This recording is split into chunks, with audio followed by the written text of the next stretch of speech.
Pemirsa Duta Besar Suriah untuk Indonesia Abdul Munem Anan mengatakan bahwa keruntuhan rezim Bashar al-Assad di Suriah merupakan wujud perlawanan murni dari oposisi dan merupakan kehendak rakyat di negara itu. Pernyataan itu untuk menanggapi pertanyaan tentang kemungkinan peristiwa jatuhnya pemerintahan Presiden Suriah, yakni Bashar al-Assad, dengan gejolak yang terjadi di kawasan Timur Tengah. Nah, siapa sebenarnya yang memegang kendali atas serangan ini? Oposisi lokal atau kekuatan asing seperti Amerika Serikat? Ya. Apakah jatuhnya Bashar al-Assad benar-benar mencerminkan kemenangan rakyat Suriah atau sekedar permainan geopolitik internasional? Untuk membahasnya kami terhubung dengan Bung Hasbi Aswar dari Geopolitical Institute. Assalamualaikum Bung Hasbi. Waalaikumsalam warahmatullahi wabarakatuh, Bu Nanang. Ya, Bung Hasbi. Ini sebenarnya kita dapat berita gembira tentang bebasnya rakyat Suriah dari rezim Bashar al-Assad. Nah, Bung Hasbi, siapa sebenarnya yang memegang kendali atas serangan ini? Oposisi lokal atau kekuatan asing seperti Amerika Serikat, Bung Hasbi? Baik, Bu Nanang.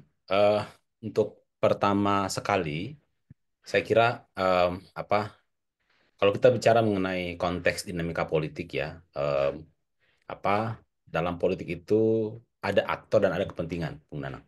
Ya, dan eh, apa berbagai aktor itu kadang-kadang mereka saling berafiliasi satu sama lain, atau mereka itu diikat oleh kepentingan yang sama, gitu, Bung Nanang. Ya. Nah, yang terjadi di Suriah itu adalah ada banyak faksi di sana, baik faksi dari kelompok nasionalis maupun faksi dari kelompok Islam, gitu. Nah, eh, dan mereka itu sebenarnya apa ya, sebagai warga Suriah itu semangat terbesar mereka di Suriah itu yang paling jelas adalah mereka ingin Presiden Assad itu tumbang, gitu. Karena sejak 53 tahun yang lalu, ini keluarga Assad ini menguasai Suriah dan menutup keran kebebasan, gitu. Melakukan pemenjaraan, penangkapan, pembunuhan, pembantaian terhadap rakyat Suriah, gitu. Ditambah lagi Assad ini kan dari kelompok Syiah ya, dari Syiah, sementara Suriah itu 70% adalah Sunni. Dan di bawah Assad, Suriah itu sangat diskriminatif gitu terhadap umat Islam, khususnya kaum Sunni di sana. Nah, ini membuat masyarakat Suriah itu menjadi antipati terhadap Assad. Dan dengan semangat perlawanan itu, mereka akhirnya melakukan perlawanan, gitu. Semangat untuk melakukan apa pe, semangat Arab Spring 2011, Bung Nanang, ingin menggantikan rezim, ingin mengubah sistem yang ada di Suriah. Saya kira itu motivasi utama para pejuang, sehingga mereka itu akhirnya terlibat untuk menggulingkan Assad ya. Namun eh, hal yang lain juga adalah selain mereka ingin menggulingkan Assad, kita juga bisa melihat corak berbagi ideologi ya dari kelompok-kelompok itu. Ada kelompok Islam, jihad Islam, termasuk ada kelompok nasionalis Islam, termasuk ada kelompok-kelompok sekuler gitu ya. Kalau kelompok-kelompok jihad Islam itu ya seperti Al-Qaeda. Kemudian ada apa? Ada dulu ada Jabhatun Nusra, afiliasi dari Al-Qaeda gitu. Terus ada juga kelompok yang saya sebut ya, kalau saya menurut saya lebih cenderung ke nasionalis Islam itu adalah HTS, Hay'ah Tahrir Syam gitu. Mereka ingin membebaskan Suriah dari Assad dengan mendirikan negara Islam, tapi mereka hanya fokus di Suriah saja gitu. Nah, mereka inilah yang kemudian termasuk ada kelompok Tentara Nasional Suriah. Ini eh, ini adalah eh, jelmaan atau penerus dari Free Syrian Army gitu, atau Tentara Pembebasan Suriah yang dibentuk di Turki sekitar tahun 2012 gitu. Kemudian berubah menjadi Syrian National Army atau Tentara Pembebasan Suriah, dan kemudian di situ ada sekitar 40 kelompok ya. Ada Ahrarus Syam dan kawan-kawan di situ. Ada kelompok-kelompok jihad dan macam-macam. Nah, mereka ini kemudian berkoalisi bersatu untuk menggulingkan Assad. Nah, gitu, Bung Nanang. Jadi, memang ini adalah aspirasi dari dalam, ya, aspirasi dari dalam. Nah, cuman di satu sisi yang lain, kita bicara eksistensi sebuah negara itu kan pasti akan berhubungan dengan negara lain, Bu Nanang ya. Nah, Suriah ini kan dekat dengan Suriah ini adalah bagian dari Timur Tengah besar gitu. Timur Tengah yang Timur Tengah atau wilayah besar Timur Tengah yang memiliki nilai strategis ya Timur Tengah itu. Itu satu sisi. Di sisi yang lain, Suriah itu berbatasan dengan Israel, ya kan? Itu. Kemudian di poin yang lain adalah Suriah itu selalu menjadi jalur jalur perlawanan eh, Iran kemudian Hizbullah eh, terhadap Israel gitu. Jadi ini bagian dari politik Iran juga di wilayah Timur Tengah. Termasuk juga politik Rusia di Timur Tengah gitu kan. Nah, jadi di situ ada banyak kepentingan Bu Nanang dan kepentingan-kepentingan asing itulah yang kemudian juga ikut terlibat gitu. Jadi selain kepentingan masyarakat domestik yang ingin Asad tumbang dan mereka ingin mendapatkan kebebasan dan kondisi yang lebih baik, nah ada kepentingan-kepentingan asing yang juga ingin ikut mengamankan kepentingan mereka. Nah, saya kira konteksnya di situ. Nah, eh, nah kemudian negara apa dan faksi apa yang sejalan kepentingannya di Suriah untuk menggulingkan Assad. Yang jelas negara-negara yang pengen Assad tumbang tentunya bukan Iran dan Suriah kan, bukan Iran dan Rusia Bu Nana, tapi yang ingin Assad tumbang itu adalah ya Amerika Serikat gitu. Termasuk juga Israel di sana. Ya kan termasuk juga negara-negara Arab koalisi Amerika Serikat. Termasuk juga Turki gitu.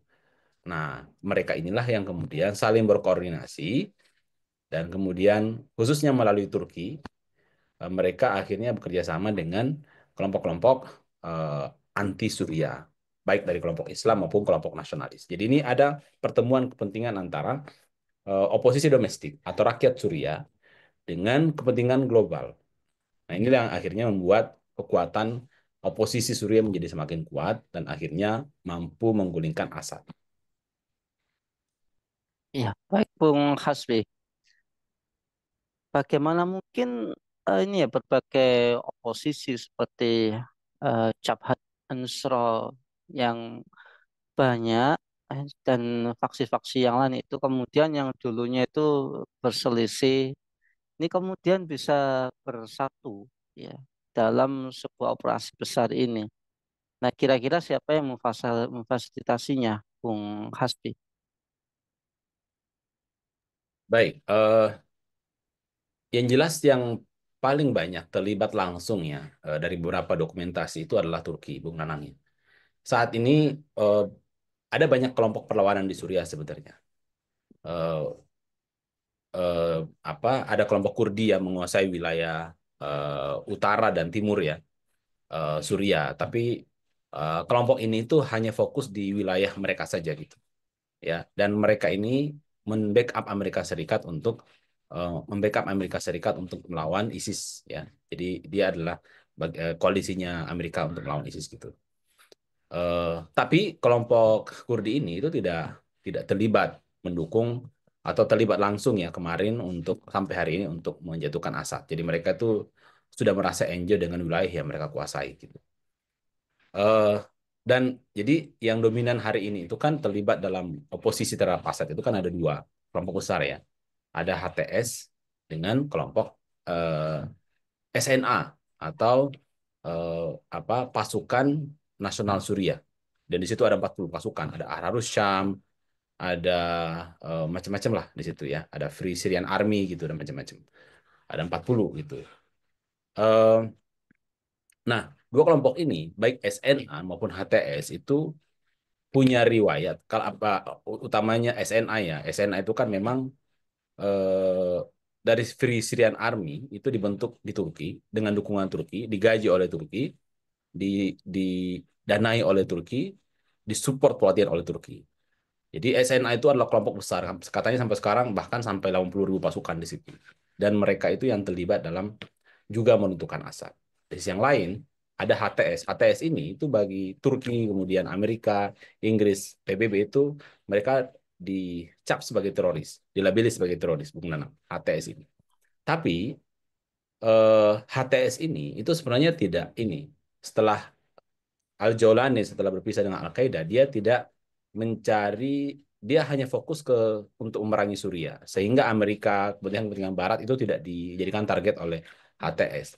Itu yang akhirnya membuat kelompok ini dilirik oleh Turki, dan akhirnya, dan memang ada kesamaan kepentingan lah, ada apa, ada titik temu antara HTS dan Turki, walaupun Turki melabeli kelompok ini sebagai teroris, dan akhirnya membuat Turki itu punya koordinasi dengan HTS, bahkan dalam beberapa kesempatan melindungi kepentingan HTS di Suriah, yang membuat HTS akhirnya bisa berkembang, bisa bertahan dan berkembang gitu. Mereka menjadi imun atau mereka menjadi kebal dari serangan Suriah, pemerintah Suriah, karena ada backup dari Turki juga, ada perlindungan dari Turki. Termasuk bahkan dalam beberapa dokumentasi dikatakan ada dugaan Amerika juga termasuk mengkondisikan eh, HTS, mengkondisikan Suriah agar kelompok-kelompok oposisi termasuk HTS itu tak bisa eksis. Nah, jadi kondisinya seperti itu, Bung Nanang ya. Apa namanya? Ada kesamaan kepentingan gitu. Hmm. Sehingga negara-negara yang anti Assad yang punya kepentingan besar di Suriah itu akhirnya memfasilitasi, baik Turki kemudian Amerika, di situ ada Arab Arab Saudi juga sebenarnya, ada Yordan di sana, ada Uni Emirat Arab, ada Qatar ya. Walaupun untuk saat ini kita lihat agak sepi gitu ya, tapi beberapa catatan itu menjelaskan bagaimana keterlibatan mereka, dan mereka semua itu berada di belakang dari kelompok-kelompok yang menggulingkan sekarang ini Assad gitu ya, baik dari HTS maupun SNA tadi, Syrian National Army. Ya, lantas Bung Hasbi, kalau kita melihat kondisi di Suriah ini kayaknya seperti yang terjadi di Afghanistan gitu ya. Dari satu rezim ke rezim yang lain yang ada kepentingan Barat di belakangnya. Nah, kalau sudah seperti ini, apakah perlawanan rakyat itu bisa menggulingkan sistem politik yang sifatnya sekuler? Andai kata HTS ini lebih membawa kepada sebuah kepemimpinan Islami, ya. Apakah dengan tegurnya Bashar al-Assad ini tujuan itu bisa terwujud, yaitu terwujudnya sebuah kepemimpinan yang sesuai dengan aspirasi Islam, dan bagaimana dunia Islam dapat mengambil pelajaran dari pergolakan Suriah ini untuk menghidupkan kembali semangat tegaknya Islam secara kapah, Bung Hasbi. Ya, pemerintahan Islami. Saya kira HTS itu sebenarnya punya misi pemerintahan Suriah yang Islami.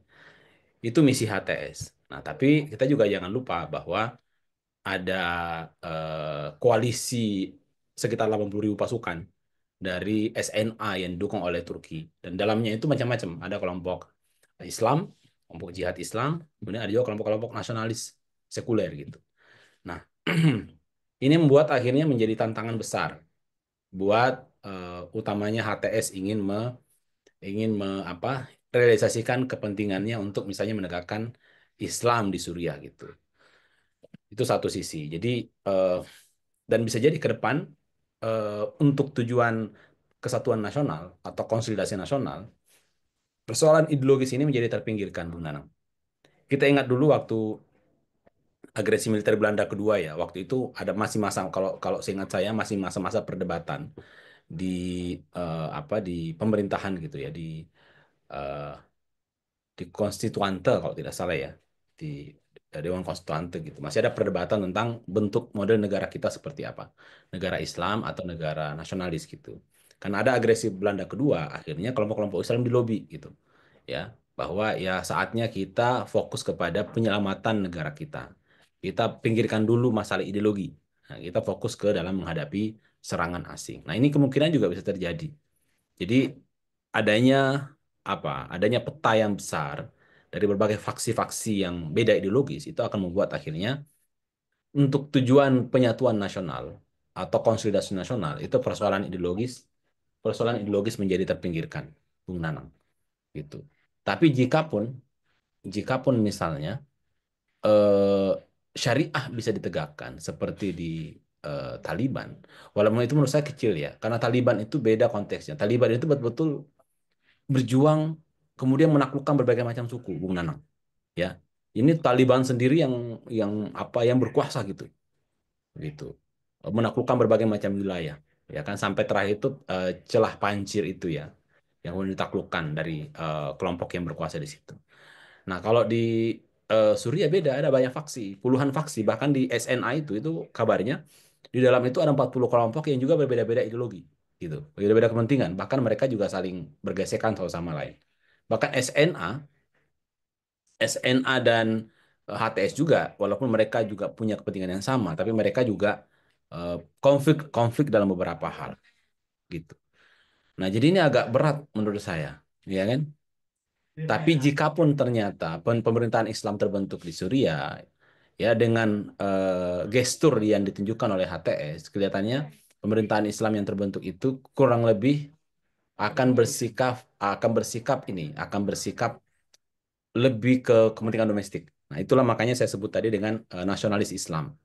Ya, mereka ingin menegakkan Islam tapi untuk kepentingan domestiknya Suriah saja. Dan kemungkinan dia akan lebih inklusif terhadap dunia internasional itu karena pada saat HTS menguasai Idlib saja sejak 2017 itu HTS itu membuka diri untuk bekerja sama dengan eh, lembaga-lembaga internasional untuk memudahkan bantuan-bantuan asing masuk. Bahkan dalam sebuah laporan dikatakan tahun 2021 HTS itu meminta ruang untuk bernegosiasi dengan Amerika untuk mendapatkan dukungan dari Amerika Serikat. Gitu. Dan HTS itu sejak awal itu memang tidak membuka ruang untuk melakukan konfrontasi baik dengan Rusia maupun dengan Amerika Serikat. Gitu. Jadi kalau HTS misalnya tetap menang dan berkuasa dan dominan dengan visi Islamnya, kelihatannya visi Islam yang ramah dengan Barat. Gitu, Bung Nano. Nah, ini akhirnya menjadi sebuah tantangan tersendiri menurut saya buat HTS dan umat Islam di Suriah. Masalahnya adalah begini, kalau umat Islam di Suriah menang misalnya dengan Islam, tapi mereka eh, pendirian mereka tetap inklusif terhadap kepentingan Barat, maka saya yakin itu tidak akan berdampak positif terhadap Muslim. Ya, baik di Muslim Suriah, apalagi di Muslim termasuk di Muslim wilayah-wilayah Timur Tengah yang lain, termasuk Palestina. Jadi kalau dengan kondisi seperti ini, harapan terhadap Palestina, Suriah dan Palestina atau Bumi Syam secara umum, saya kira kita harus menelan ludah dulu lah kira-kira. Gitu. Iya, baik. Ini sepertinya masih butuh perjuangan yang sangat panjang, terutama perjuangan pemikiran yang pasti kita lakukan untuk menyadarkan rakyat di Suriah. Karena memang dari dulu kalau kita menyebut pemerintahan Islam gitu ya, ada yang mengatakan jangan Suriahkan Indonesia. Kayaknya itu kayaknya masih sulit terwujud kayak gitu ya. Baik, Bu Hasbi, terima kasih atas pemaparannya. Semoga ini menjadi ilmu yang manfaat buat kita semua, memahami bagaimana percaturan politik global, terutama apa yang terjadi di Suriah. Semoga Bung Hasbi keluarga dalam perlindungan Allah Subhanahu wa Ta'ala. Baiklah pemirsa kabar petang yang dirahmati oleh Allah. Demikianlah program kita pada kesempatan hari ini. Jangan lupa ya untuk subscribe, like, komen, dan share sebanyak-banyaknya. Semoga menjadi amal kebaikan kita di dunia maupun akhirat. Saya Nanang Setiawan undur diri. Sampai jumpa di dalam kesempatan dan wassalamualaikum warahmatullahi wabarakatuh.